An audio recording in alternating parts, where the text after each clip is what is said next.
Hey, Star Wars fans and Rule the Galaxy fans. It's Joe back in the pilot seat. We are sitting at number 119, chapter 119 of the Rule the Galaxy podcast.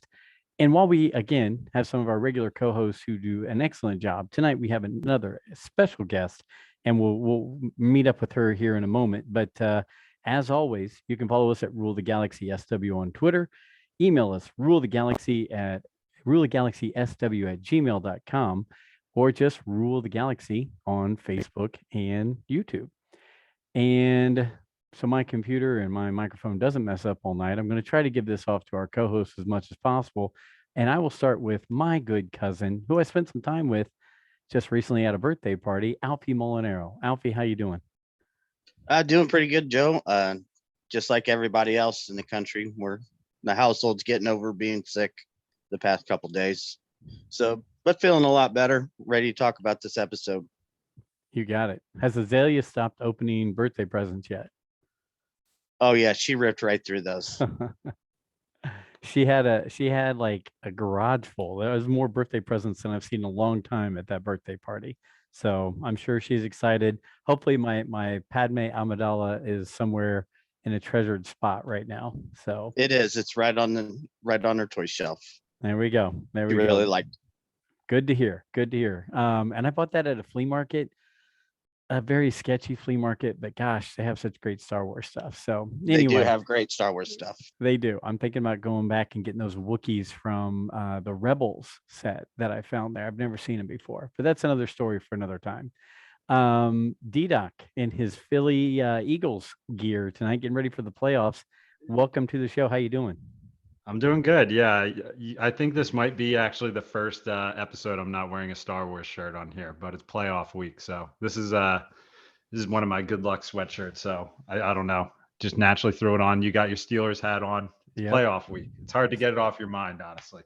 Nope. So every day, something Steelers at my house every day is going on. So I just had the pleasure of watching Ted Lasso for the second time. Me and my wife love that show, and we said, let's do it again. And I kept watching the guys in the bar, and I was like, honey, that's actually our family right there, except it's the Steelers instead of AFC Richmond. So I feel you with the love for the Eagles. So glad to have you with us, and glad you're trying to get an emoji from Apple with a redheaded person on it. I think that would be great.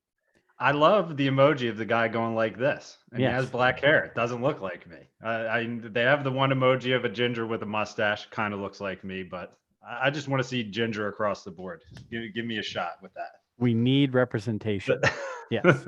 Hey, you know what? We're sitting here just chitter chattering between old friends, but we have got one of our special guests who actually, looking at the last 2 years worth of shows, the show that she did with us about Anakin Skywalker and Obi-Wan, and saying that Obi-Wan didn't allow Anakin to kill him, and was our fourth overall most listened to show in the history of Rule the Galaxy. So I think she hit on some great topics that night. But I'm speaking of Miss Jessica Johnson, the Duchess of Darksaber Light, or just at Darksaber Light on Twitter. Jessica, so glad to have you back. How are you doing? I'm doing well. Thank you so much. It's always a pleasure to come and join you fellas. Well, I think you saw on Twitter today, our good friend Rural Farm Boy had a comment for you, and his comment was plain and simple: I want her show back. I miss her show. So it made me feel good that he was missing your show and wanting to hear you talk more about Star Wars. That's right. That was such a nice little comment, and I do hope that the podcast can come back soon. It's something that I was hoping to have up once Boba Fett started airing, and right now I've been dealing with some technical issues with the software and stuff like that, which I didn't get into podcasting to deal with that kind of stuff. So every time something like that happens, I'm like, why do I even do this? 100% agree. We run this show on a wing and a prayer with bubblegum and shoestrings and paper clips.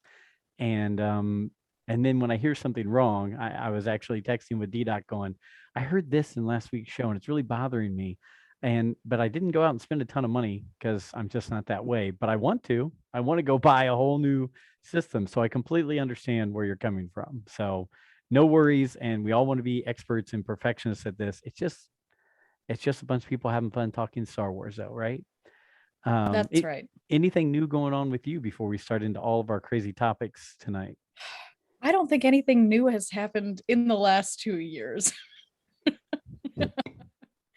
Getting over being sick. Thankfully, it wasn't COVID, but that's about it. I did notice, and I mentioned to you on Twitter, I love the new book cover. Which episode of the High Republic was that, and how many copies do you have, just with different covers and different formats? Well, it's not as crazy as it could be. It's the most recent adult novel came out for phase 1, and so that was an emotional ride. And then the one that I got in was book 2, the adult novel book 2, which is The Rising Storm, which I just think that the cover is so pretty, and some of my favorite characters. So I figured that was something that I could treat myself to after the holidays. Well, I loved it, and I love the copy that you showed and the cover and everything like that. Actually, I have a High Republic news item for you here in a moment, but before we get into that, I know we're going to talk about Book of Boba Fett episode 3, which is the streets of Mos Espa, which, believe me, I think we all saw the ups and downs of people on Twitter talking about this episode, but we'll hit all that here in a moment. The first, I have a few just quick news items that caught my eye, and I wanted to bring them up real quick. I saw something the other day, and I tried to put more, I guess, notoriety and tell people who, give credit to who put these up. But you know what, daggone it, I'm just reading news items real quick, and sometimes I forget. But on Yahoo News, it's got an article about how Book of Boba Fett is not catching on as quickly as The Mandalorian. And I thought that was kind of a bummer of an article. And I don't know about you guys, but I feel like the Mandalorian had the ease of being something brand new, completely out there on its own, and you bring in Grogu, and I think it made it to where it just caught a lot of people's attention, different than the hardcore fans who are more possibly into Book of Boba Fett. You guys have any thoughts on that topic? Go ahead, Dave. Yeah, I mean, I've noticed it because I have friends who are definitely Star Wars fans, and I actually think they're finally going to start listening to our podcast because there's a show going on and they're watching the show and everything. But I do feel like I'm talking them off the ledge a little bit with Book of Boba Fett, where they're just like, I'm waiting for something to happen and blah, blah, blah. And I'm like, you got to let this story build. And it was funny because my one buddy said to me, he's like, I feel like you like this better than The Mandalorian. I'm like, relax. I said, it's just The Mandalorian was so new and exciting, and they hit you with that banger in the first episode of Grogu, and you're just like, oh my gosh, what's going to happen with this? Right. And I feel like people just need to have the patience to let this story grow and tell their story. Agreed. Jessica or Alfie? I'd say that it doesn't even really have to be predicated on waiting for the story to grow. This is the story that they're telling, and I think that people come in with bigger expectations. Boba Fett's a character who's 40 years old, and there's been a lot of time spent exploring this character, exploring the story, and even more than that, I think that the biggest detriment to franchises nowadays is fandom for better and worse, because something new comes out and everybody's excited, but nobody has any expectations. And then they get on the internet and then they speculate and they come up with all of their fan theories and they say, I hope that this happens. I can't wait to see this person or this character. And then what's funny is that if they do play into lots of cameos and stuff like that, people criticize that as fan service. And if they go all out with some really big plot line, then, they say that, oh, they're, really putting too much effort into just making it all about the action. I think that the biggest thing is that when people come to these TV shows, they need to recognize that it's not a movie on the big screen and that it serves a different purpose than what they might be expecting. I'm really enjoying the fact that this show so far, I mean, I do think that there's going to be something bigger coming up. I'm excited for it, but I've just really liked the fact that with this show and some of the other shows that we've seen for both Star Wars and the MCU and stuff like that, it's been a little bit more focused on character development. I love the flashbacks that we're getting of Boba Fett's life and seeing how it's affecting him in the present. And if that's all that this show is, personally, I think that it's a success. Agreed. Alfie, how about you? I agree with that. And I think it also goes into the format of this show versus the Mandalorian, where the Mandalorian was a adventure of the week type show. There was a climax to like every episode. Yes, it told a underlying narrative, but now this series is, we're going back to kind of a slow burn, and it's really such a drastic change that I could see where people may not like it as much, but I really like it. I love the character development. I love the backstories. I want more. Well, we've already discussed it, and again, we're hopping into the Book of Boba Fett before we get to it, really. But I think we all prefer that we've got it as a show and a series instead of just a movie, because a movie would not go this deep into any of these topics or go as deep into any of these characters as it is in this show. So I think Disney's hit on something here. Instead of just trying to do a mass boom, let's push something out, they're allowing some storytelling to go on. They're allowing some depth in characters. And so I think it is different for those people who are like, oh, I just want to hop on a Disney Plus, see something, be excited for a week, and then hop back off. That, I don't think that probably fits real well compared to the people who are watching or the ramp up for the Mandalorian the way it was. So yeah, I appreciate you guys talking about that. I just thought it was interesting. So I did see in Dork Side of the Force. I like to see their articles that pop up. One of the articles I read this week was something to the effect was the Ahsoka leaving the Order as big as a moment in Star Wars as the Luke, I am your father, or the I am your father moment, because it turned everything. You expected her to take those beads back from Anakin and rejoin. You know, when you were watching it that first time, you're thinking, oh, she's going to come back and be part of the Jedi Order. But seeing how it just, boom, that was the climax, the end of that season 5 right there. Does it rank up there really high in the Star Wars lore to have that moment right there kind of be on par with that I'm your father moment, or are people throwing that too high of praise right there? I was very moved by that scene right there. And, you know, being a 9-year-old kid seeing The Empire Strikes Back, it probably didn't hit me the same way. You know, it shocked me, but this was much deeper on that. So do you guys have any thoughts on that whole Ahsoka storyline and how that twist at the end right there matches up with that? Go ahead, Alf. I think this goes back to how we're always talking about different generations and what they get introduced to as their Star Wars. And I could see that as being that prequel as a younger child growing into the Clone Wars series. I could see that being, not to me personally, but yeah, I could see that being their I am your father moment. D-Doc or I think Jessica? for me it's harder because I'm not somebody who has firsthand knowledge of either of those moments. I came in later than both of them, so I really don't have an insider's perspective on just how shocking either one of them were.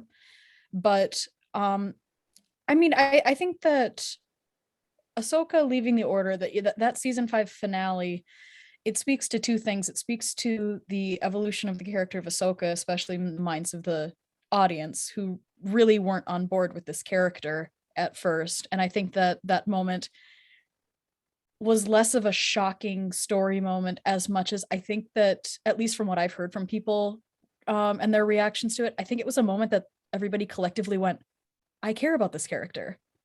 And they didn't realize that until that moment when they were forced to recognize that everything's going to change. And also season 5 is just kind of a doozy of a season in terms of you get Onderon and then you get Mandalore and then you get Ahsoka's trial. And at the end, it's just kind of like, I can imagine that was just a heavy weight to end with that going, oh, there's just so much. It definitely didn't feel like a kid show by the time you got through a season 5. I mean, it was very heavy, very deep. D-Doc, how about you? Yeah, I mean, I could see some comparisons. I mean, obviously, that's one of the standout moments from Clone Wars, and like Jessica was saying, it's basically like that moment drew me in. I mean, I just watched Clone Wars last year for the first time, or a year and a half ago or so. And I remember season 5 was drawing me in, and that was my kind of like, oh damn moment, like it was definitely a pivotal moment of the show. And they did a good job of grabbing you with an animated show. To have that emotion wrapped up into that scene and everything, it hit in the feels, as we say. Yeah, no, I agree. Yeah, I don't know where it ranks, but I do know that in the Star Wars mythology, it's up there in storyline. So, being an older guy, one of the things that stood out to me this week, I was looking at, are the physical products of Star Wars gone? And when I say that, I can't find season 7 of the Clone Wars on DVD or Blu-ray. I can't get Mandalorian season 1 or season 2 on Blu-ray, right? I can't hold a physical copy. Everything's on Disney Plus.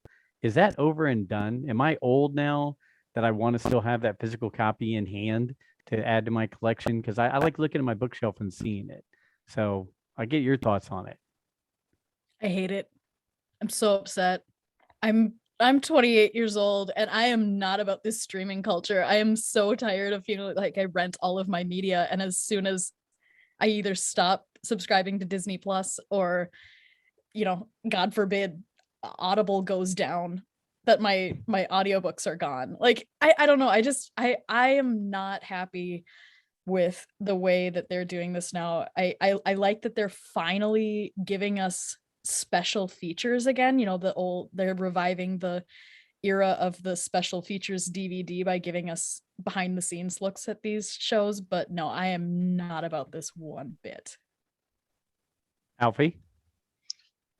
They want you to be done more than it is done. And that's only because of one reason. And you're paying the same price, if not more, to not own something than to physically own it. The thing about this is they'd get me both ways, honestly. I would buy the physical copy and still keep the Disney Plus setup. But for me, it's more of a collecting thing. It's having that tangible thing in my hand. So I get it. They want me roped in. And okay, I'm roped in. Right. And they know that because they keep releasing 4K, Ultra, HD, full sagas of everything. You can't just buy each individual movie very easily, but we will sell you a $300 set and you'll still pay $8 a month in our streaming service. True. And I could see them doing something like that, after 2022 or something, when, 2022 is this year where we're getting all of these new Star Wars shows. We've still got other ones coming down the pipeline after that, of course, but I could see them periodically putting out like a whole big expensive box set of all of the shows that have come out. But I think that I can't really see them going back to the idea of being like, oh, here's your new show and you can either get it on Disney Plus or in DVD Blu-ray. It is a shame. It is a shame. I mean, I guess it's everywhere now. I mean, right? Like if I took my kids on vacation when they were younger, we'd have to take a little mini DVD player so they could play what they wanted to play. But let's face it, if they're in a car or on a plane now, they just open up their phone or their iPad and the streaming service is right there. The problem, like you said, is it's not tangible. It's not in your hand. And heaven forbid, if you ever did stop having Disney Plus, you wouldn't have it anymore. So go ahead, D-Doc. See, I do think there are things that are timeless, though, and I think people are starting to realize that, whether you relate it to like online shopping and going to a store and seeing it. I like to find something in a store now. I was all about Amazon when it first came out. I was ordering everything online. Now it's like I like to go to a store and look at the shelves and see if I can find something. And as you're saying about the physical copy, like when I recently moved, I can't tell you how many times I've gone on streaming services to see if Lord of the Rings was available. And when I went to move, I found my box of my DVDs and I'm like, here's my whole Lord of the Rings DVD collection in these boxes. Yet I sit here and look for stuff to stream. I think I've even paid to rent it before. Like, Disney Plus knows what they're doing with keeping that off of DVD, because Game of Thrones was a streaming show and they would release it on DVD after every season. So, I mean, they just know that you're going to keep your subscription because you want to have that option to throw on Mandalorian while you're going to bed at night or something, you know? Right. I don't know. I being the old guy of the group, I guess I just felt like it was a get off my lawn moment for me there when I was like, I still don't have, it's bothering me that I'm looking at my shelf and I don't have season 7 of Clone Wars up there. It's really bothering me because I've got the rest. But yeah, another story for another time. Jessica, we had discussed your affection for High Republic. I was reading through. I've read most of the books. I haven't read the last one. The most recent one just came out, or listened to it, as we all know that we do here. But I have not touched the comics, and I really stayed away from the comics in the past few years.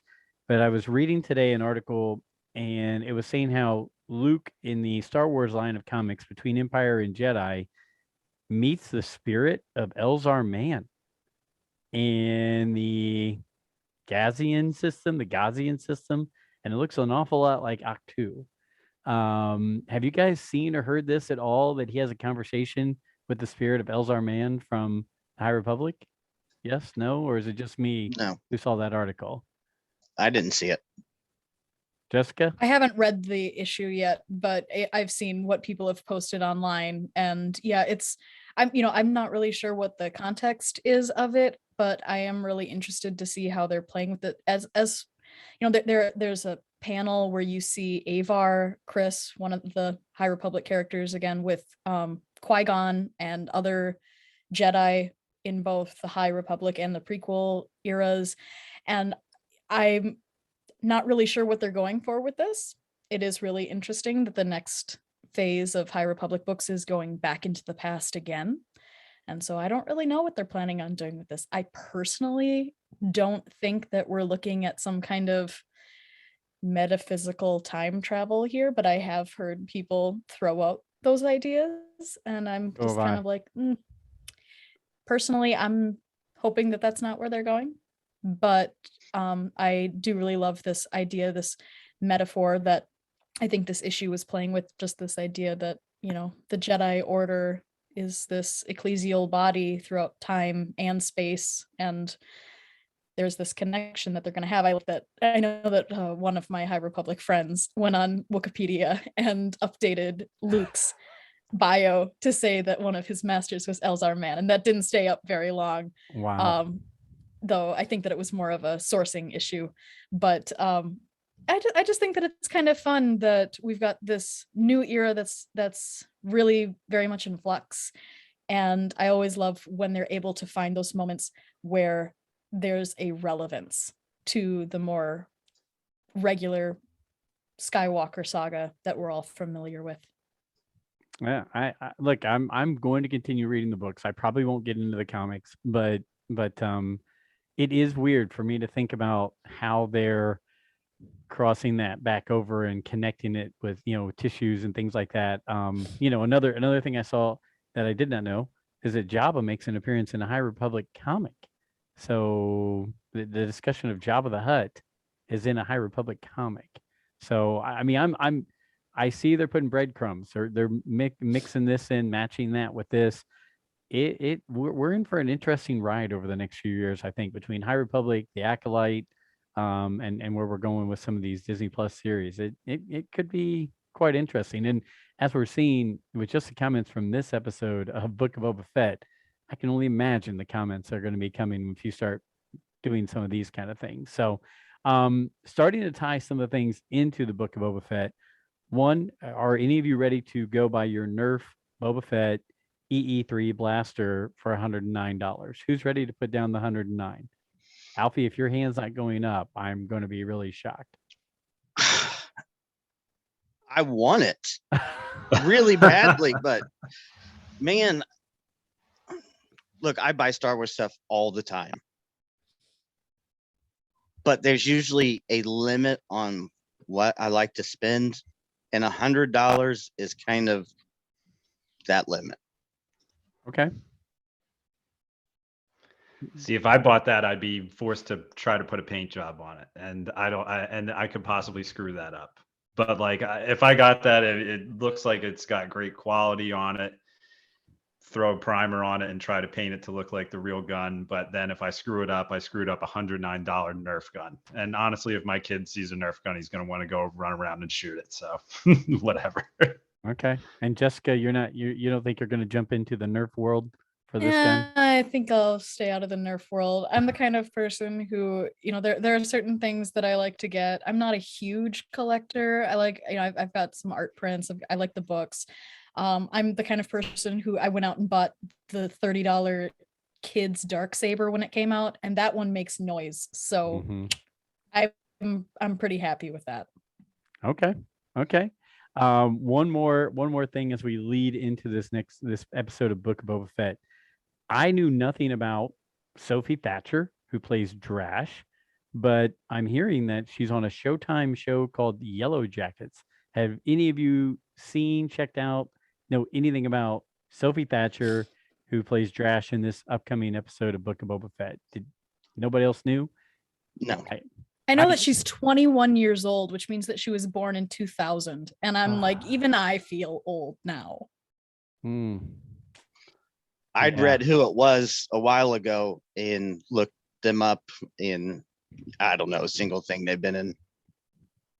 Okay. I don't think she's done too much right now. She's only been active, since 2015. So she's a relative newcomer, but I'm sure that this will give her career a bit of a boost. I think so. D-Doc, you had something? Yeah, now that I'm looking her up, I recognize the one movie she was in with Pedro Pascal called Prospect. I've watched the trailer for that and been like, this looks like a good movie. It came out in 2018, kind of like a space movie with Pedro Pascal. So I wonder if there's some relation there. Sophie Thatcher, you said, right? Mm-hmm. Yeah. I don't know. Okay. Maybe they have the same agent.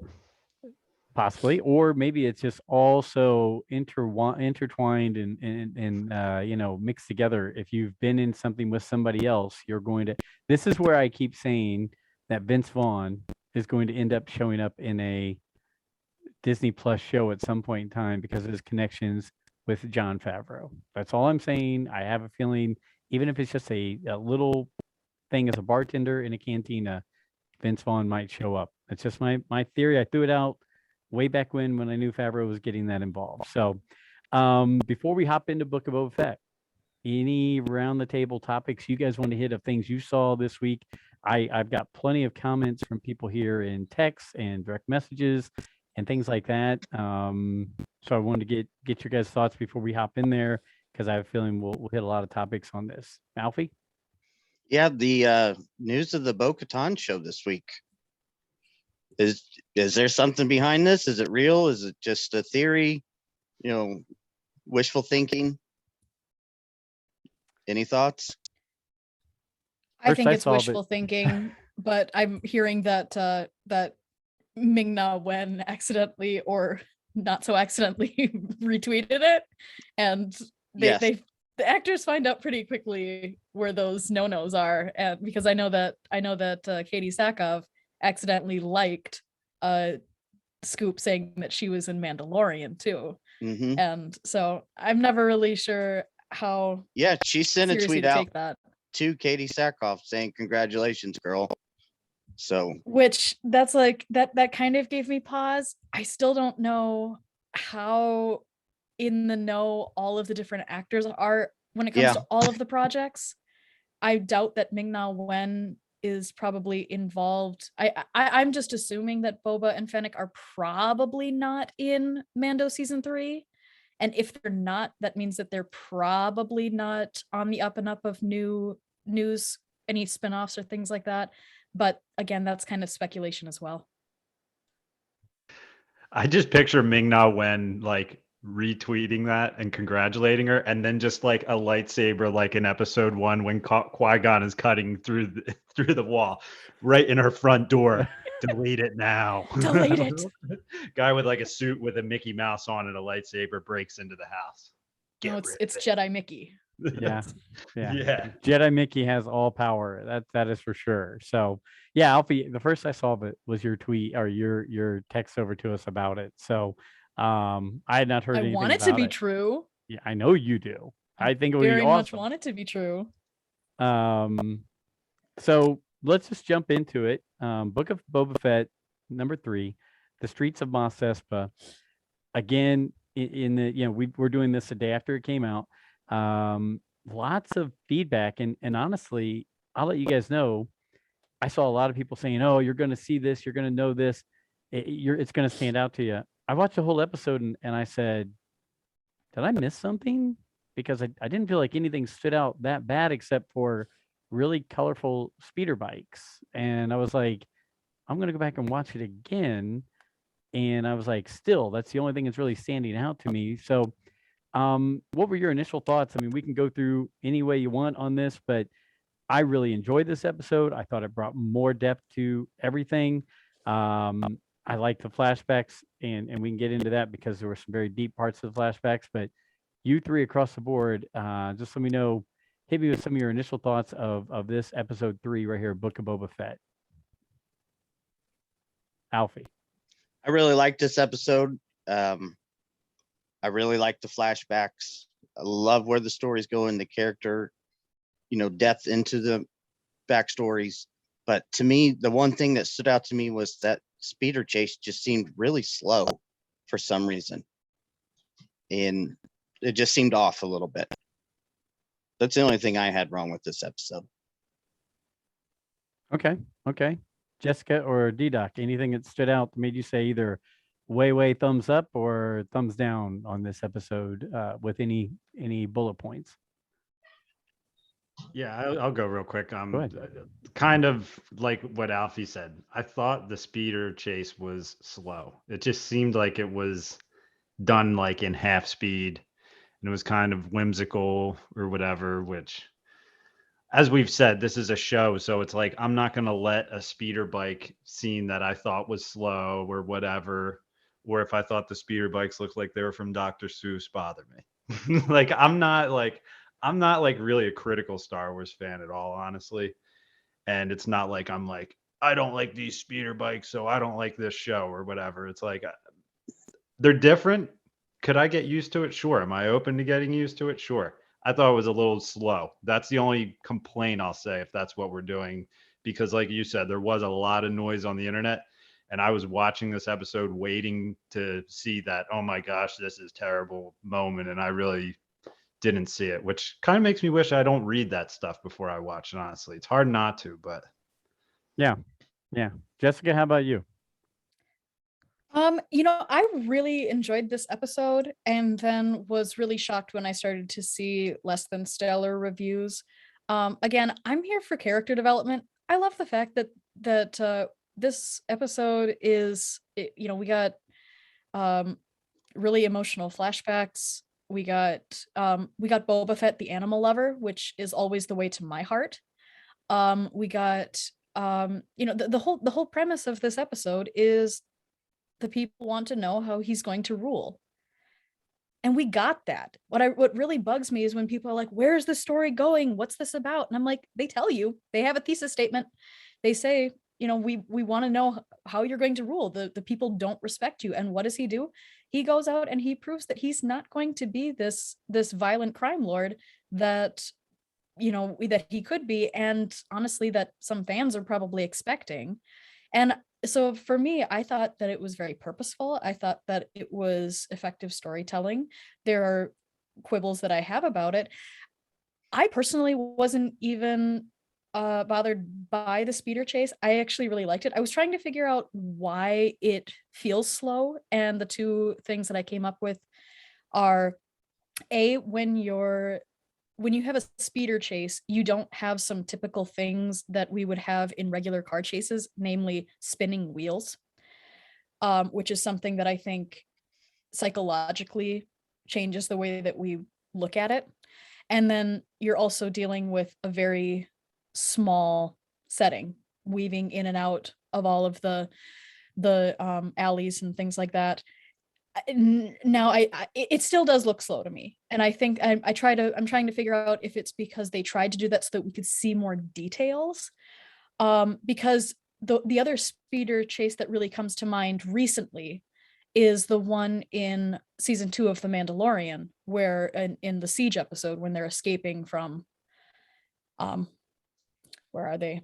When they're coming from they're at the military base. Yeah, the military Karga base. and Cara Dune, all them are Yeah, and that kind of gave me a little pause, because I was kind of like, okay, well, this is still a speeder chase. You don't have the spinning wheels, but they did do a really good job in that speeder chase of showing speed. And I'm not sure if it's just because it was more open, they were able to take, corners tighter and things like that. But it's kind of something that is interesting to me too. But in general, I was fine with it. I actually kind of like the speeder bikes, and the reason why is because Star Wars is this mishmash of aesthetics, and where have we seen retro Star Wars before? We've got watch the prequels. You see Dex's Diner. You've got rolling skate waitresses and stuff like it. It's not like this is a new or strange thing. Now it's strange to see that on Tatooine, but you're also dealing with this gang who are saying that they've spent a lot of money to upgrade themselves with droid parts. It's not at all strange for me to think that they probably spent a lot of money to import vehicles that they thought looked cool, right, from someplace like Coruscant. Well, I will say this: Steve Glosson, who is a guy who I listen to all the time, and I think has really good perspectives on Star Wars. He said when guys, he and I, our age, were growing up, the characters that stood out to us were the Luke in the X-Wing pilot, because it's bright orange. Greedo, with the action figures, Greedo was green, right? The Emperor's Royal Guard was red. The different characters that stood out like that were the color ones, because if you look across Star Wars, and I'm looking right here behind me, everything's either a gray, a white, a brown, a tan, some kind of form of that. So to see something colorful in Star Wars, I think is great. I think the reason that I love the Naboo starfighter so much was that bright yellow color of that ship in the middle of this usually drab kind of scenery. So I was perfectly fine with it. And actually, if I'm Hasbro, if I'm Star Wars, one, I'm bringing those characters out and making it to where they're available to kids right away, because they are colorful, they attract your attention, and they're cool with their extra robotic cyborg parts. Two, if I'm Schwinn or Huffy or whoever else makes bikes these days, I'm making bikes with maybe a cover over part of them that look like that, so the kids are on those looking like those bright, colorful speeder bikes right there. And I mean, think about it, Alfie. You have a land speeder for your daughter in your garage. Why wouldn't you have something like this for a 5-year-old when they get those, Jeeps or whatever? Have something like this. I think it's great and it's fun. And Star Wars is supposed to be fun. It can't always be super serious, super drab all the time. So we have a scooter that looks like that right now. It's in the garage. Yeah, you do. Yeah, I mean, it's not like from the episode, but it's the same, kind of Vespa, body style. Okay. See, so I think this would do well. You make Star Wars versions of it. So just let Star Wars be fun. That's right. Let Star Wars be fun. You know what, Jessica? Right now, that is leading in the clubhouse as a title for the show. Let Star Wars be fun. I like that. To me, they look just like out of the old Marvel comics, just weird and out of place and just cool looking to me. Yeah. No, I like that. Go ahead, D-Doc. I think just where my complaint comes from is I thought they looked awesome, but then when they started driving on them, I'm like, wait a second, are these like half horsepower speeder bikes? Like that was my only thing, is it's like, I just wish there was more speed. I mean, think about when IG-11 cruises in at the end of season 1 of Mandalorian. I mean, it is tight spaces, but he's still going around banging, and it's like, but at the same time, I understand what Jessica was saying too, where they're like hitting fruit and it's slower. It almost kind of reminded me of like Aladdin, kind of in the beginning of Aladdin, almost, with like stuff going on with that. And well, I mean, they are showing some more scenery and establishing that. I can see that. You're hitting a point. Alfie, I'll hit this real quick. You can go. I felt super Back to the Future 1 and 2 vibes in this chase scene and the ending of this chase. It was almost like they were in the town square and Michael J. Fox and Biff, hitting that thing and the manure falling on him. Instead, it's all the fruit. And that's where I got that vibe watching this, was Back to the Future 1 and 2. So go ahead, Alfie. Totally the vibe I got from that. I was going to bring that up, but my second point is, I think what really makes this stand out as being so slow was having the mayor's right-hand guy having the solo type speeder. Because it went so fast, you kind of associate it as being, Han Solo's that chase through Corellia that was so fast with the tight turns and all the stunts. But it's one episode. I can let it go. It just seemed a little off to me. I'll zoom through some points here that just looking through the show.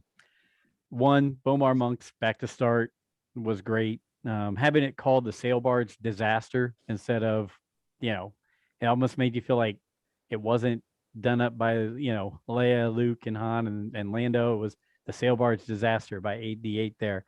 I loved the Lorth Appeal, a watermonger character. He's been in so many shows. Well, first of all, he should have had a stapler with him, like hooked onto his belt.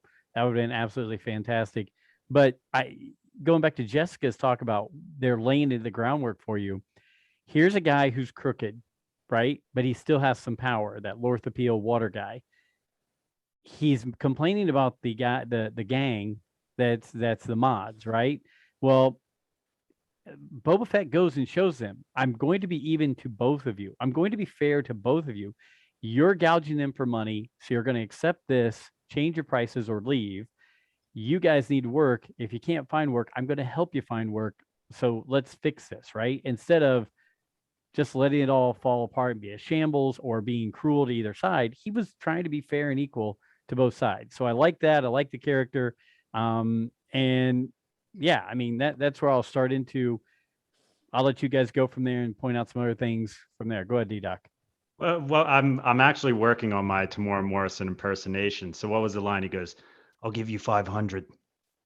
And then he's like, "Lower your prices."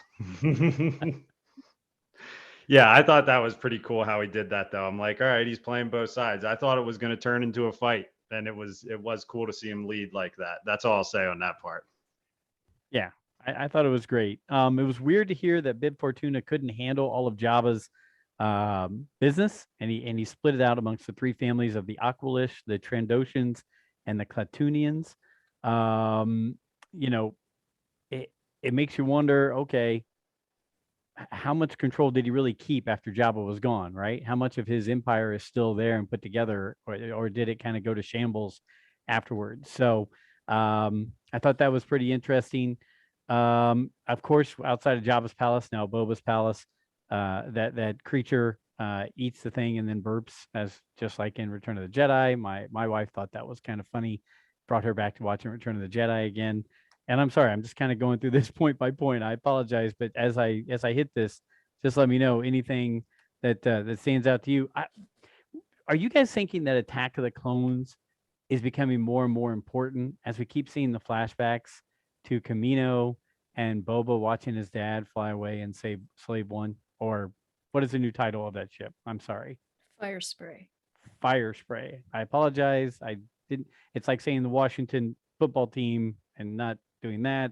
I shouldn't have said Slave One. It's Fire Spray. But do you guys feel like that? Like Attack of the Clones, which is usually bashed on by a lot of people as being one of the weaker movies. I feel like there's more and more importance coming out of this now with Boba Fett, with the clones, and so on and so forth. Thoughts on any of that so far that I was just spewing out there? I've been really surprised to see those scenes. That's not something I expected to see in this series. And yes, I think it does. Again, kind of, we're filling in a little bit of that gap in his life. And I hope we see more. I kind of expected it to have a little bit of a significance. I don't think that it's going to be, raising the overall perception of episode 2. I'm a huge episode 2 fan. I actually think that when it comes to the storytelling, wooden dialogue aside, it has one of the strongest storytelling arcs. And so I'm always going to be the one to advocate for it. But of course, it's going to be important when, I mean, this is kind of Tamara Morrison's era. Yeah. He came in, we didn't expect to see this guy again, and now he's got his own show. He's been in Mandalorian. We've seen, Fennec. We, could very possibly see Boba in Bad Batch, stuff like that. And so, a movie called Attack of the Clones was always going to have a little bit more of a significance for this guy. Agreed. We go back to the flashbacks again, and I don't know about you guys, but I'm loving the flashbacks. I think the flashbacks have been done very well. Boba's in his black robes. He's on his bantha going to see the Pikes and Mos Eisley.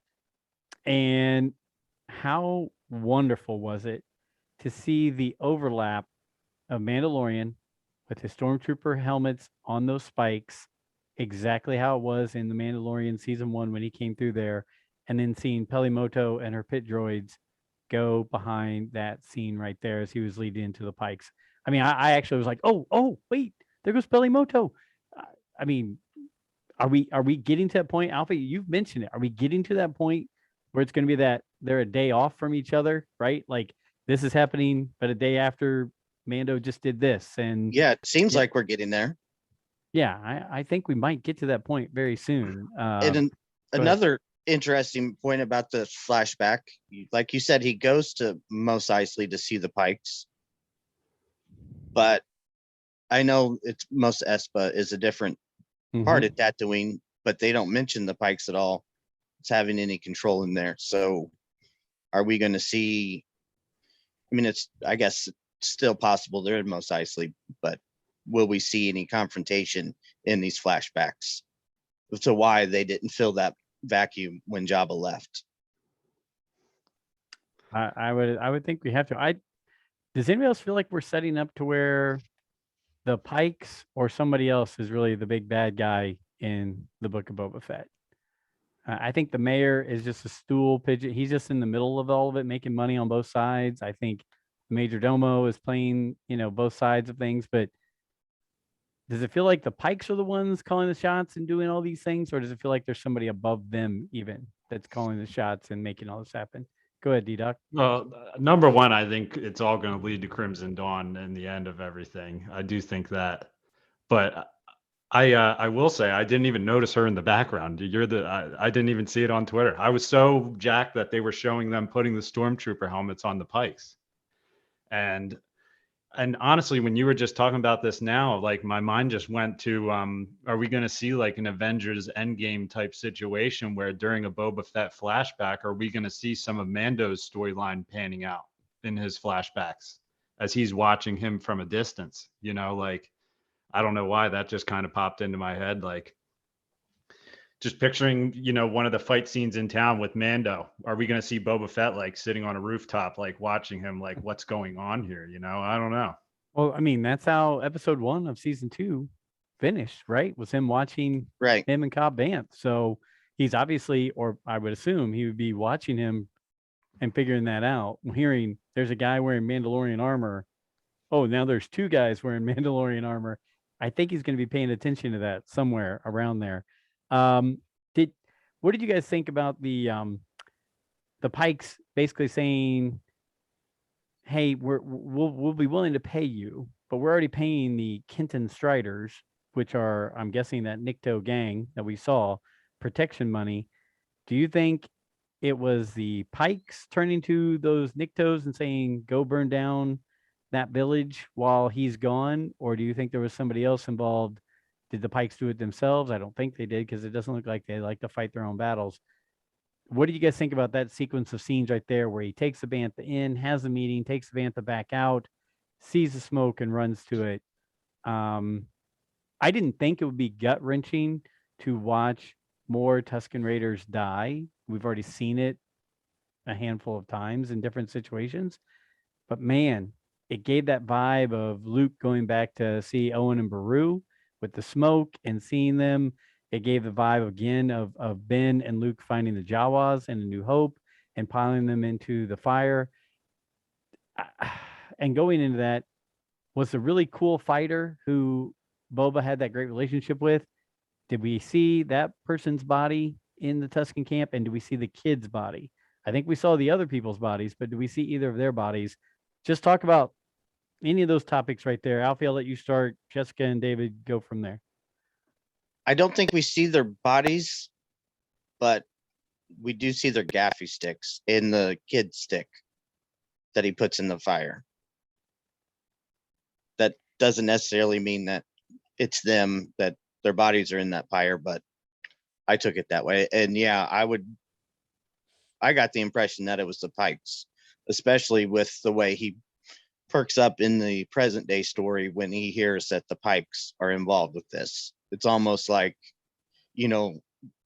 Godfather 3, our true enemy has not yet revealed itself. And now, he's played this long con of kind of looking weak to get that true enemy to come out. And it's just who he's looking for. Okay. Yeah, I definitely, at least right now, I'm expecting that the Pikes are behind all of this. It makes sense because they're the ones who were inconvenienced when it came to the train in the last episode. And then obviously they're the ones who know that Boba's not going to be there to defend the camp because he's having a meeting with them. So then they send everybody out to go and destroy them. And then we see the Pikes at the end all arriving. Fennec says they're going to war. At least right now, we are meant to assume that that power is being wielded by the Pikes behind the scenes. Regardless of whether or not we see the bodies, I also think that we're meant to imply that all of those characters are dead now. I was really, it was kind of a hard week on Twitter with people responding to this scene. We've seen issues with the Tuskens where we're not meant to look at them in a sympathetic light. And last week's episode really went out of the way to show that, no, this is a family, this is a culture, this is a tribe. And I know that a lot of people were really hurt by the kind of just wanton destruction. I don't know. I want to be sympathetic to those people who really kind of took that whole storyline personally. My feeling is probably that the whole idea was to say we're closing this chapter on this literal Book of Boba Fett. We're not going to see them again. And so storytelling wise, these kinds of things, just like with Luke finding Beru and Owen, it's meant to provide a clean slate. Now, I think that you could argue whether or not that was entirely necessary to show that violence, but I really did love the scene of him grieving. And especially in that scene, the soundtrack that's playing underneath was really significant. The lyrics in that soundtrack is Mandoa, and it's the first time that we've gotten real, true, grammatically correct Mandoa since we got a little bit in Rebels, we got a little bit of nonsense Mandoa in the Clone Wars, but this is the first time that we've gotten true Mandoa again. And it's the line Alit Orisha Taldin, which is family is more than blood. Repeated over and over again. Whoa. Okay. So that scene has a lot of significance when you start to look into it. Wow. Okay. I usually rely on Alfie for all the depth, and you just took us to a whole nother level there, Jessica. Yeah. So I was going to comment on that scene, but I might just not anymore. Honestly, you just knocked it out of the park. Yeah. Go ahead. It's also the reason why you may not want to call this episode Let Star Wars Be Fun, because I don't want anybody coming to me and being like, you know what, this heavy episode, Jessica's just like, let's just let Star Wars be fun. Hit us, Alfie. The past two episodes, we've really gotten to know this Tusken clan, and we've seen what's, a lot of people have complained about on Twitter, the non Boba Fett, that we know in this tribe, getting accepted, learning their customs, learning their ways.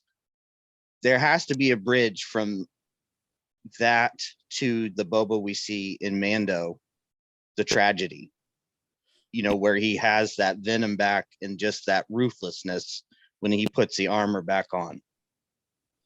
And Jessica, I was going to ask one thing that I've picked up on: the original Boba's stripes on his helmet were yellow. And now that he's redone his armor, they're red. Mm-hmm. But he has one black stripe now in the back of his helmet. It's a row of red and one black. Is there any significance to that in the, how do you say the language again? Mando. Yeah, there is, and I don't know. It's hard because this stuff is always so fluid. People trying to put these kinds of things together. That comes from all kinds of different sources. Which colors did you say it changes from on his helmet? They were yellow in Empire, and I think in Jedi they may have switched to red, but I can't remember exactly. But now they are red, and one. I do remember people talking about this. Especially because we saw the new paint job in Mandalorian, right? Right. And is that where it changes? Because he used to have gold or yellow, which is vengeance, and now that it's red, a lot of people are saying that was very purposeful because red is honoring a parent or leader. Okay. So so that's something where I've kind of been looking out for. Are they going to start exploring that legacy of Jango, or it's kind of surprising to me that right now I don't know how much that we're going to get in continued flashbacks, but we're not really seeing the positive aspects of Jango's relationship. We just keep seeing him leave. So I'm really curious to know if that paint change was intentional, because if it is, you'd expect that we'd start to see a little bit more of the positive aspects of how Jango has affected his son. We haven't quite seen that yet. And I just wondered, are we going to see his relationship with the Tuskens translate into that one black stripe that's on the back now? Oh, black is justice. So yeah, I can see that. Especially if he finds out that it's the Pikes who killed them, then I kind of think that that's kind of the implication, that now he's going to be going to war with the Pikes. I'm still not convinced that they're the big baddies, but I think that that's definitely where it could lead now. Okay, so D-Doc and I are like just spinning because we're learning all kinds of new things. I love running a show where I'm learning. This is great. Seriously. But and that's why we invite you on, Jessica, because you teach us stuff. Let's jump to Carsantan, yanking him out of the back to tank, the tube, the pod. His new mod gang helping him out. He's getting his behind kicked, but man, he's using that gaffy stick in the fight.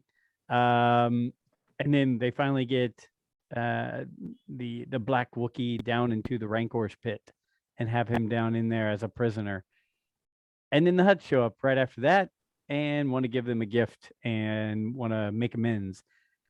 I felt like Alfie's talked about this a lot. One, he said he has a feeling that Boba's tribe is going to get wiped out. Well, by episode 3 of this, looks like they have. Alfie's also said this is the Godfather version of Star Wars, the gangster movie of Star Wars right here. And right now, between Boba talking to the Pikes in the last show and Boba talking to the Hutts in this show, it definitely had the feel, exchanging gifts, exchanging, prisoners, things like that. Definitely felt like a gangster movie. What were you guys' thoughts about all that action that went on there between the Hutts, the Rancor being gifted, again, Carsantan coming in and taking him out while he was in the back to pod? Hit me with some of your thoughts, D-Doc. Especially with the dinner scene as well, where they have all this food laid out on the table and everything, and it almost seems like Boba's like, I don't want to be this kind of guy where I'm sitting here with a table full of food and all these riches and everything. Like he wants to get down to business. And Fennec does. I think she is enjoying being in power with him, like she's definitely enjoying it, but she also, but I guess Boba's grown this more personal side to him, and she kind of has that savage mentality. Like, I don't trust these people. Let's enjoy the time we have right now while we're on top. But yeah, like you said, it's just total mob scene and everything. And I also saw a funny comment with Chrysanthemum. Am I pronouncing his name right? Chrysanthemum. Where they were like, someone posted online, why would you hire a group of punk teenagers when you have this guy to help you? He's yours. Like, why would you just let him go? And someone had commented and said, like, if you release a Wookiee, they're in debt to you. Which is that a thing? Mhm. Like, Yeah. if you are to release a Wookiee, they're in debt to you? Because they're like, Boba probably knows that he'll have his back if something goes down, which I thought was interesting as well. I know I just mumbled there for a little bit. No. But He said, I'm sorry, it was just business. I mean, he was apologetic to him. He wasn't saying, hey, get out of here. He was just saying it was just business. Go about your going your way, right? Go ahead, Alfie or Jessica.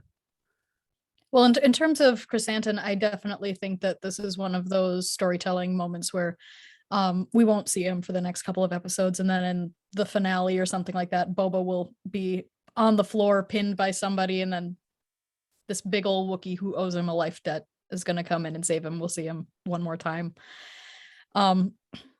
Yeah, I definitely was a little bit, I'm not really sure what to think right now with the crime lord relationships right now. They introduced these Hutt twins. Now it seems like at least we're being led to believe that they're leaving.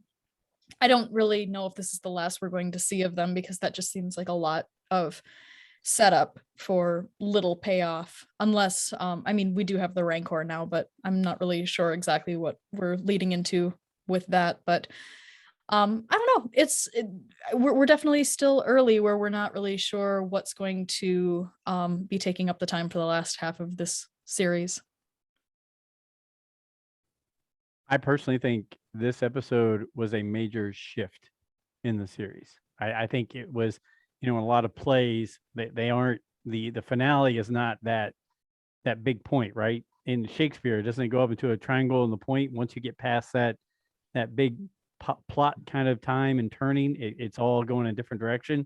I felt like this was right here between the wiping out of the Tuskens and seeing that background, and seeing that we've got a new enemy in the Pikes, and there's a whole new adventure in front of them. I think we're going to take a turn right here, and seeing also the Mandalorian touch points of Pelimoto and the Stormtrooper helmets on the spikes.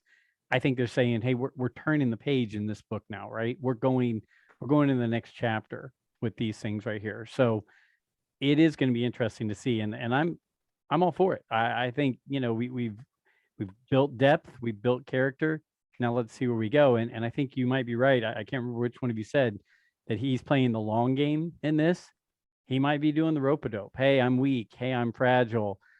Draw out my enemies, all that kind of stuff. He might be doing that because by the time we get to Mandalorian, he is completely BA and destroying people left and right. So there's a lot of twists and turns that could be coming up here real quick. But this is after after Mandalorian. Which part are you referring to in terms of his weaknesses? Because the present day stuff, we are after Mandalorian. This is true. You're right. He has done that. You're right. That is, see, I'm Brent Dykman. I'm flip-flopping things everywhere right now. Brent's gonna hate that. But I think when you mentioned, again, I don't remember if it was Alfie or you, Jessica, mentioned he's playing the long game and drawing people out. I think in this point he is doing that to see who the real enemy is. Does that make sense, or am I just spewing Star Wars randomness out here? I think it makes sense, because if you think about it, in The Mandalorian, he was, in a field fighting some stormtroopers, where now he has a lot of eyes on him, So it's like maybe he's, like you said, maybe he's trying to kind of say like, oh, I have my head in the clouds. I'm the leader now. And, it's like you said, draw him out, show that weakness. Although I don't know how much defense he has right now, honestly. I don't know. He was almost dead with that Wookiee attack. And if it hadn't been for his little gang of teenagers. Did he have to be wearing if he's playing weak, he's got to give it up sometime. Couldn't they have him like in a robe when he was getting beat up or something? No, that's a new Star Wars thing. Between Kylo Ren and him, that's what Anakin in the prequels, Kylo Ren, now him. They got to have the bare chest, eye candy, showing off the muscles, and the back to diaper. Exactly. It's like when Luke was in it. I still remember as a kid seeing Luke in that and just being like, that looks weird. I just want to know what Fennec was doing during that fight, because I was just like, she's kind of his right hand. She waits a while to come into that fight, and I'm like, were you asleep? Just really sleeping pretty hard? You had to get your armor back on, but I don't know. I was kind of expecting her to come in a little bit earlier. Maybe. And the Hutts had told him to sleep lightly, so you would think he would have been more on guard while he was asleep. Not that he could, but as far as being guarded. Good point. One thing that I wanted to mention, we had mentioned the dinner scene. Just a tiny bit of trivia here. The first thing that you see on that scene is roasted Nuna, and then you see Fennec eating a Nuna leg. Nuna is, you see it a lot through the Clone Wars because it was the only food that they were confident in animating at that time. Really? So you see it season 1, Jar Jar's got it when he's meeting with I can't remember who he's with. Then Satine is serving it when she's on her giant Titanic barge, and you see it a couple other times before we got it in Bad Batch too. But I just thought that was kind of fun, and I didn't know if that was purposeful or not. If it's working, they go with it, right? Why mess That's something right. up? But I love that these little things. Again, I usually rely for Alfie on them. I'm glad I've got 2 people who are picking up all these things. What do we think about Rancors being peaceful and less threatened, form a strong bond with their owners? I love that they brought up the Witches of Dathomir, which was the Courtship of Princess Leia by Dave Wolverton, right? That novel, great throwback to that. I want to see where this goes, and I think Danny Trejo, being the Rancor keeper, is an awesome choice for that person right there.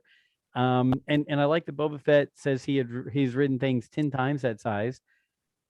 Going back to the fact that in the holiday special, when you first meet Boba Fett, he's on that huge, gigantic dinosaur creature, and he's like, I want to ride this. Oh, come on, I want to ride. Let's start today. I love that whole scene. There's a lot of people saying, come on, we just want Rancors to be tearing things up, be bloody, mean.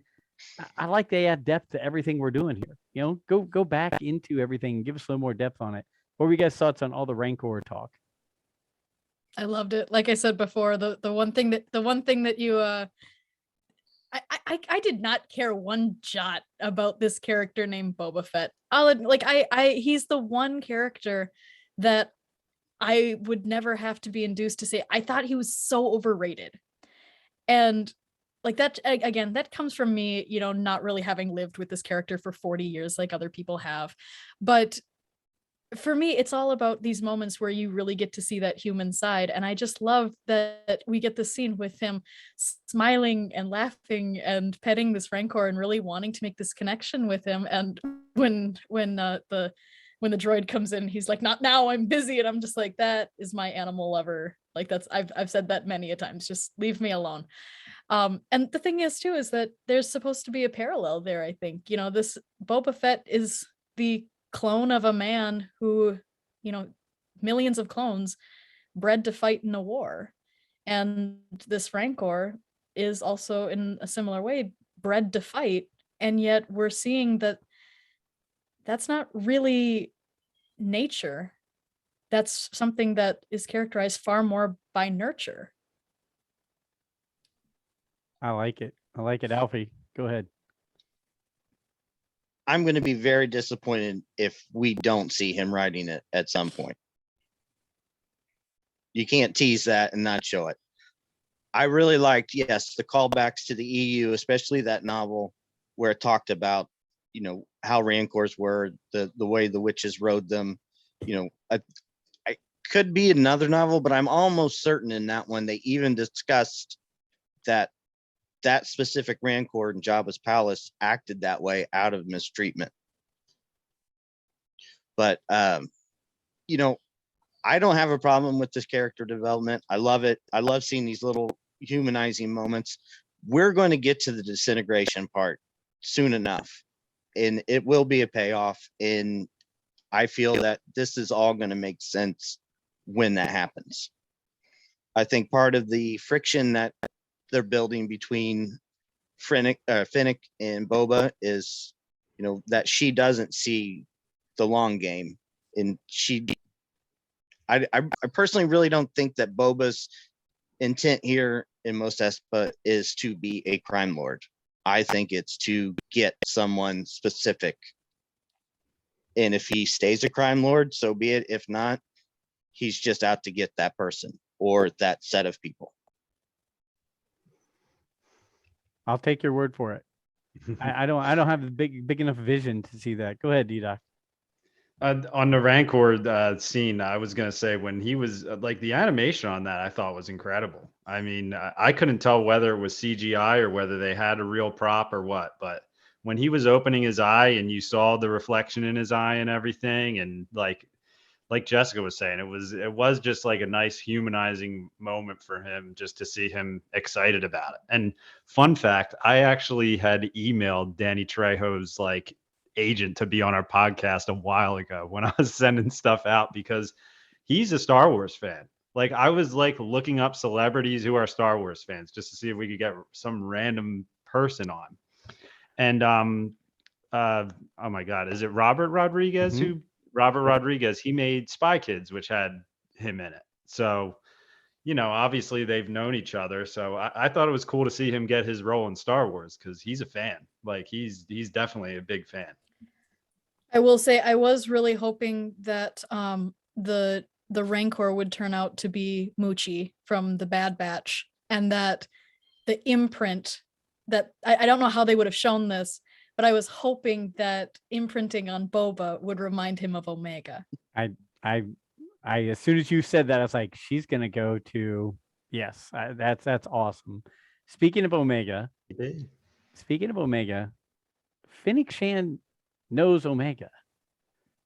Fennec Shan knows Boba. At any time, is there going to be a conversation? Hey, Boba, I met your sister. I mean, are we way off on that, or is that a possibility? I've thought about that, and I'd have to go back and rewatch the Bad Batch to see how much she really knows who Omega is. I also think that we don't really know the history of Boba and Fennec. If Fennec really knows that that's his clone sister, they had a whole period together between the time when he saved her and she was healing, between seasons 1 and 2. So if we don't get a conversation between them, we could get a conversation and it could be relevant to the plot. Otherwise, I'm just going to assume that that's something that they've talked about before. Okay. I know we've already hit on the big chase scene at the end. And so no real reason to go back into it again. It was one real quick reason. Go ahead. Did you catch the Ralph McQuarrie painting in the chase scene? Was that the one he ran into and crashed? Yes. I love that. I did notice the painting. I did not notice it was a Ralph McQuarrie. Have you ever seen Sorry, go ahead. Sorry, I was going to say at the end we got live action Mei Lu runs from Rebels. I also really like that. I'm really a big fan of seeing anything that started in animation being translated into live action. My first thought. Hey, Mei Lu runs. Yeah, thought it was great. D-Doc, go ahead. Have you ever seen Wayne's World 2 when there's guys in Wayne's World 2 where they're just like, we're just constantly crossing the road with watermelons. They cross the road with that piece of plate glass every 5 minutes. And, he's got the box of chickens over there. And they're like, that seems interesting. We'll see if that pans out later. And then next thing you know, the car comes through and it hits the glass and the watermelons and the chickens and everything. It reminded me of that with the painting. I didn't realize it was a Ralph McQuarrie painting, but that's why I like that. That's why I like that chase, though. There's so much going on around. I love that they brought in the droid from Attack of the Clones too, the chariot droid that drives Anakin and Padme. And they brought in from the pod racing scene where Drash goes up the side, comes down, and jumps back down onto the Major Domo. I mean, right there, I was like, wait, that's Anakin in the pod race right there. So there's a lot in that chase that people are, yes, they're ripping on it, but when you pack that much into that little scene right there, there was a lot going on. So I'm perfectly fine with it. So I thought I would read some of the comments that we got today from people. Willie Harms on Twitter, thoughts on Boba Fett. I have a feeling the Pikes are behind everything, sending the assassins, backing the mayor, killing the Tuskens. Going to be a huge battle with them, I feel. Also, I love the callback to the Mandalorian and Mos Eisley with the helmets and Pelimoto. Also, just thought of this. Did we see the female Tusken with the dreadlocks dead? Do we think the story of the Tuskens is over? It can't be, right? Willie, we talked about that a little bit already. I think everybody here feels like it's a clean slate. Boom, it's over on that. And I'm not sure that we think, if we know the Tuskens or the Pikes are really calling the shots, or if there's somebody bigger and better like the Crimson Dawn calling that. So anything else of Willie's that I missed there? Do you guys have an answer for Willie? We want there to be someone bigger. We want somebody. Okay. Yeah, I'm not usually one to give credence to a lot of, oh, this character is going to show up. Oh, this character is going to be there. I really was not expecting Kira to show up in this show, even though a lot of people have hoped for that. But when we're kind of getting these feelings of power vacuums and not really knowing where that power is coalescing, I definitely think that Crimson Dawn is going to be a part of this story. And if that's the case, I definitely could expect to see her. Okay. I'm hoping. I think she'd be a good character. She wants to be back into Star Wars. Yeah. Amelia Clark wants to. She likes the character. Anybody who writes down their own ideas and stories that they want to put into Star Wars, I want those kind of people in there. Just like Ming-Na Wen. She wants to be there, right? So this is from the Dave M. Jones, who hosted with us a few weeks back. Book of Boba Fett has been a great show. The music, the landscape, it has been a joy to watch these past 3 weeks. I'm looking forward to seeing how it plays out over the next several. Will Boba go to war with the Pikes, the Hutts? Will Crimson Dawn make an appearance? Will Han make an appearance? All these possibilities have me excited. I think we talked about all those things except for Han Solo. I think, well, we talked about it. Jessica talking about possible characters. Do you feel like a de-aged Harrison Ford could show up sometime by the end of episode 7 of Boba Fett? I would really hope that they don't do the de-aging stuff. I thought it worked well in Mando, but we have a young Han Solo now. And if you're going to spend the time and money on him, then just let him do it. I like that. Okay. I would have no problem with that. The guy's played him in a movie. Why not let him go? Darth _Hound on Twitter. I think episode 6 of Book of Boba Fett will be the very big one, judging by who co-wrote it, and Dave Filoni. John has sole writing credits on every other episode. I'm expecting cool crossovers during that episode. Are we expecting cool crossovers on the episode that Dave Filoni is going to be running, episode 6? I'm surprised that Din Djarin isn't in the show yet. I'm fairly certain we're going to see him. And so considering he's not in it yet, I'm kind of expecting that maybe in episode 6. I know that other people are predicting Cad Bane, other big bounty hunters. I'm not really sure if that's coming, but I expect some cameos. I see a lot of people thinking that the bounty hunters from Empire Strikes Back will be back in it because they're either masks or robots, and it doesn't have to be a certain person or a certain age or anything. Bosk, IG-88, Forlom, Zuckuss, all that kind of stuff. So Cad Bane would not bother me. I'd be more than happy with Cad Bane. Okay, this is from Brent Dykman, our co-host, and D-Doc, you and Alfie have seen this. Is there a sinister side to the gift of the Rancor? Originally, that's what I thought. The Hutts were like, "Hey, we're giving you this Rancor, and oh, by the way, as soon as your back's turned, Danny Trejo is gonna let it go off and try to get you or something like that." Do we think there's anything sinister? I'm hoping now that they've gone through the whole scenes that there's not. But initially, when I first saw it come up, I thought there might be. Go ahead, Alfie. I think there's a small element of it being sinister because there's always the chance that it could eat you, But then again, I think it really was a legitimate show of trying to make peace, and we're out of here for the time being. We'll give you a gift. Good luck with your little war. We'll come back and pick up the pieces when it's all settled.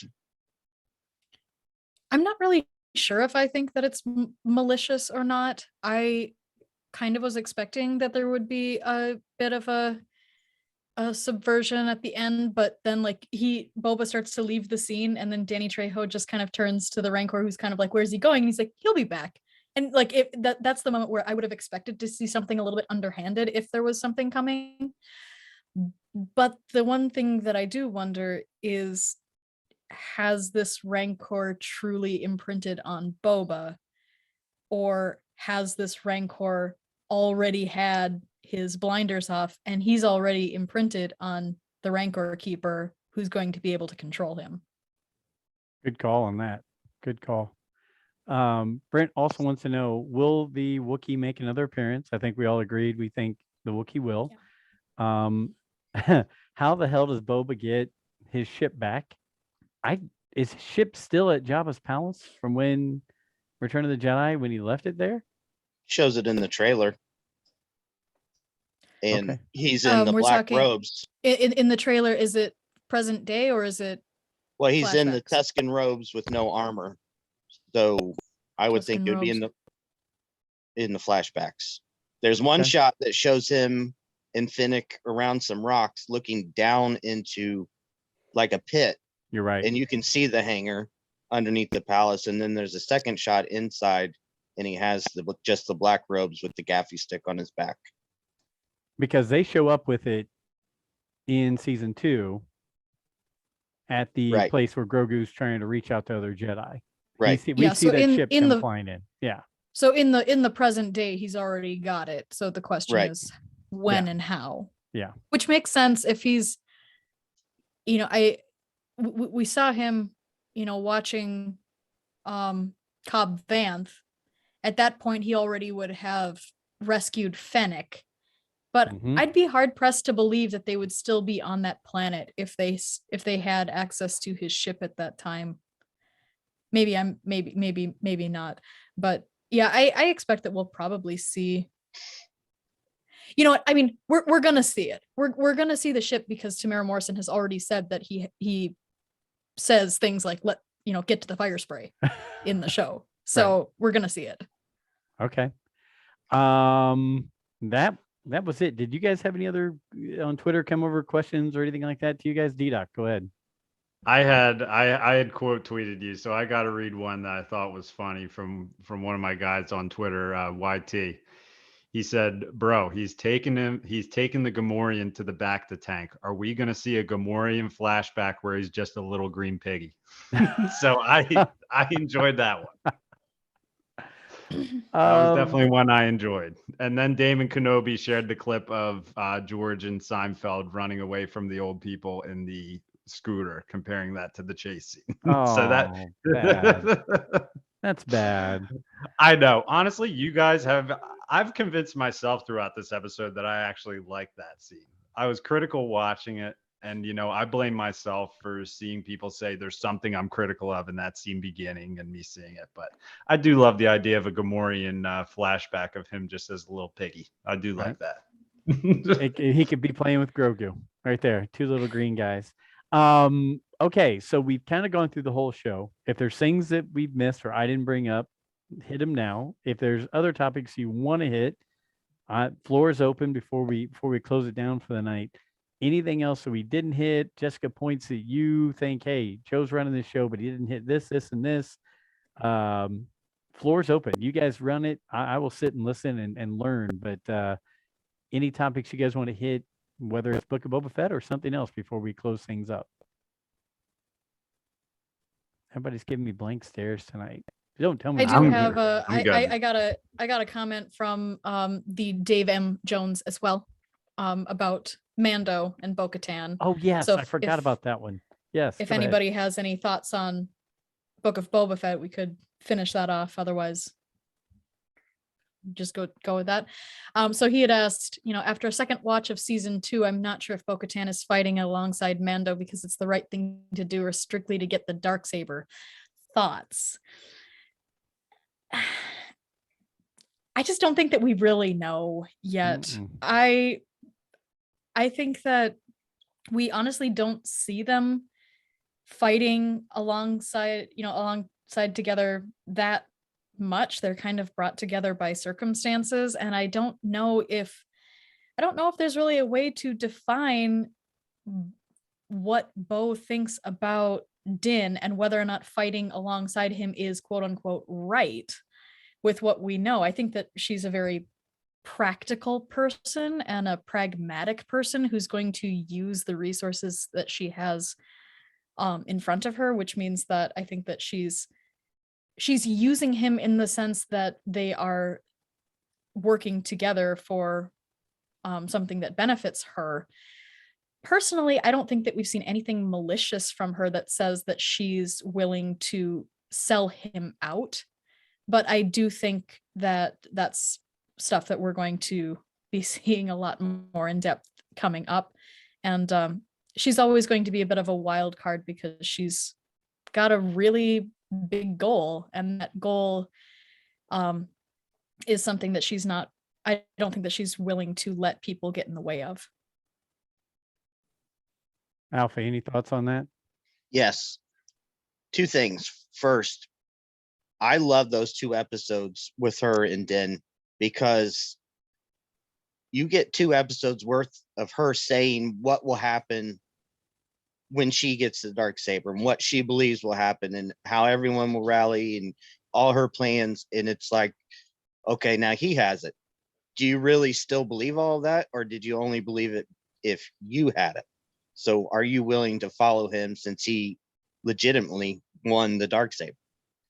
Do your beliefs pass on to him being the leader? And then 2, I really hope in season 3, on the same note, going back to season 1 and everything the armorer said to Din about their beliefs, are we going to get, kind of a Game of Thrones type of story between the 3 of them? The armorer on one side, Bo-Katan on the other, both of them vying for, his allegiance to be his right-hand person, but at the same point also scheming behind his back to get it for themselves. I sure hope not. I really don't want Bo to be a Daenerys figure. I'm really hoping that Favreau and Filoni have watched Game of Thrones season 8 and know that was bad. Just the good seasons. I don't, like I said, I think that she's definitely a wild card. I could see her going either way. I could see her. I just hope that they don't make her a villain. I think that they definitely could make her an antagonist, which is different.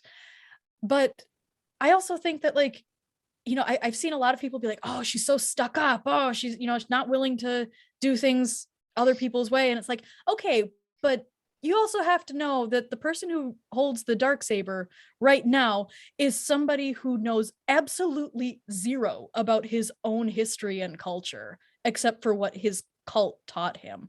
So this is something that Bo has been fighting for literally decades. I think she's allowed to be a little bit cranky if things are being subverted by this metalhead who has the Darksaber now. I don't know where she's going. I hope that whether or not the story ends with her on the throne or her being Din's right-hand man or something else entirely, I hope that it makes sense, and I hope that she's got some good character exploration and development, but I just don't think that we know enough right now. The funny thing is I keep mentioning Brent in every episode, but Brent has taught me one thing, and that is I used to get myself with way too many expectations. I love Star Wars. I already know that. I'm going to jump into every series and show and movie that they throw my way, and I'm going to go into it and say, all right, let's see what this is all about. And you're exactly right. I don't know enough yet. I've had theories. Oh my gosh, she's going to turn on him, or she's going to go get Gideon out of prison and say, okay, you were one of the only ones who could, get under him and get to him. And there are all kinds of things, but I'm willing to just relax, sit back and see what happens, because I think they're great characters. I think there's tons of good storylines ahead of us. As rural farm boy would say, just give me a good story, right? Just give me a good story. And so I'm willing to take it in, because the people they've chosen to play these roles are fabulous. The stories we've got going on are great. So I'll sit back and wait for season 3, but I wouldn't be able to even guess if she's going to backstab him or form some other plan. But D-Doc, any thoughts on Bo-Katan? And honestly, with just hearing the kind of vision that Jessica has for it, almost just made me think of I just finished The Witcher season 2. I don't know if you guys have watched that, but it just reminds me of Yennefer from The Witcher, because she's kind of like, she's not bad, she's just kind of stuck in her way. And yeah, I won't go too long on it, but it just kind of reminded me of that. And I will say, I saw a Bo-Katan Black Series by itself on the peg at Walmart this week, and I didn't buy it because I haven't bought anything Star Wars since Christmas. And I held it and looked at it and I said, I want this, but I need to control myself. So I will say that I had some self-control this week. Good for you. Your wife will be very happy that you did that. I don't have anything else except, guys, what's the announcement? Where are we going in April and May? We're going to what? Nashville. What's the name? Yeah, of it? Who's got the name? I gotta bring it up here. Jessica, I don't know where you are, and I'm not going to ask you because I don't want to get too much where people in all the internet knows where you live. But I live near Chicago. I'm not. Okay. I'm not in any danger. Okay. All right. It's the we're heading to Nashville. ICCC. Yes. ICCC, Nashville, April 29th through May 1st. And we're going to be down there, and it's a collectible show and a convention, and Ian McDermott is going to be the lead person in the show. So we're really excited to possibly see if we can cross paths with the Emperor, Senator Palpatine. So if anybody wants to make that trip, let us know, because we'll be down there. We'd love to meet you. We're going to try to get a booth and hopefully have some merchandise with the Rule of the Galaxy logos all over it. I'm working on it. Alfie's working on it. So yeah, that's in the plans for the future. And I think, Alfie, in June, we're looking to maybe go to Chicago with Scarif Con. Is that correct? I think so. Okay. So we're becoming mobile. What's that? That might be fun. That might be something I'll be able to get to. Okay. Well, so maybe in June we'll meet up for a day up in the Chicago area and do Scarif Con. But that's our plans. That's what we're trying to do right now. We'll have more updates to everybody soon. Alfie, any closing thoughts? I really like this series. I like the contrast in style, in the storytelling versus Mando. I'm not saying anything bad about Mando. I love that show too. I really like the slow burn of this show. And we keep saying it. We're beating a dead horse here, but it's like The Godfather. It's slowly building up to that. Today we settle all family business. And when we get there, I think it's going to be something like we haven't seen before. Okay. Godfather and Star Wars. D-Doc, how about you? Yeah, basically similar to what Alfie said. I mean, I'm really enjoying this show. I love the vibes of it. I especially love the music and the theme of it. It just, the intro to it always just jacks me up. When they do their little intro scene, throw Book of Boba Fett on, it's like, let's go. So yeah, like I had a nitpick or two about this episode. I don't take it too seriously at all. Honestly, I'm kind of convinced that I don't have any nitpicks anymore after talking to you guys. So yeah, and another thing, it was awesome talking to you, Jessica. I followed you on Twitter for a while. I learned a lot from you. I've learned a lot from you tonight. Honestly, I think you should be writing for Star Wars, honestly, because you know your stuff. So it was cool to talk to you That's tonight. the dream. Hey, you know what? Let's get her and Adam Bray together, since Adam's had his background in writing. Let's get Star Wars and Disney to hire these two and have them do some more writing for them. So Jessica, as D-Doc said, we learn something from you every time you come on the show. I think one of the reasons our shows are popular when you're on is because you do bring great aspects and great points to the show. So thank you. And any closing thoughts or ways people can reach out to you on social media? Yeah, I guess right now the best way to get in contact with me is still on Twitter at DarkSaberLight. As I mentioned on Twitter today, I'm hoping to get my podcast back up and running after I get some technical issues sorted out and find the time. Gotta put that back into my schedule. Yeah, it's easy to sit around talking for an hour and a half. It's a lot more work to edit and get everything ready. So, but that's something that I hope to be able to do as well. I'm just having a lot of fun. I'm just finding it so much fun to be able to react to new Star Wars.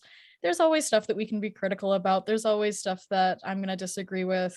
But if the tagline is "Let Star Wars be fun and tragic," I think that's Star Wars, and I think that we could all do with a good dose of positivity as we're enjoying all this new stuff, while also being critical about things that we can be critical about. You got it. Well, you are one of our favorite guests to have on. Thank you so very much. You make the show better every time you're here. Alfie and D-Doc, you two are just some of the rocks of the show that keep this thing going. When I retire, I'm handing the whole thing over to you guys, and I'm going to sit back and listen. So thank you for all the work you guys do. For some of our other co-hosts who couldn't be here, guys, take care of your business, do all your things, and we look forward to having you all back on soon. To our listeners and followers, thanks for always giving us a listen. Thanks for interacting with us on Twitter, and we just appreciate you more than you know. And we'll have more details as we learn about the things we're going to be doing in either April, May, or June. And we love to meet all of you face to face and things like that. So for Joe, for the Rule the Galaxy crew, for Jessica, thank you. Again, follow us at Rule the Galaxy SW on Twitter, ruletheGalaxySW@gmail.com. Just Rule the Galaxy on Facebook and YouTube. And until next week, may the Force be with you.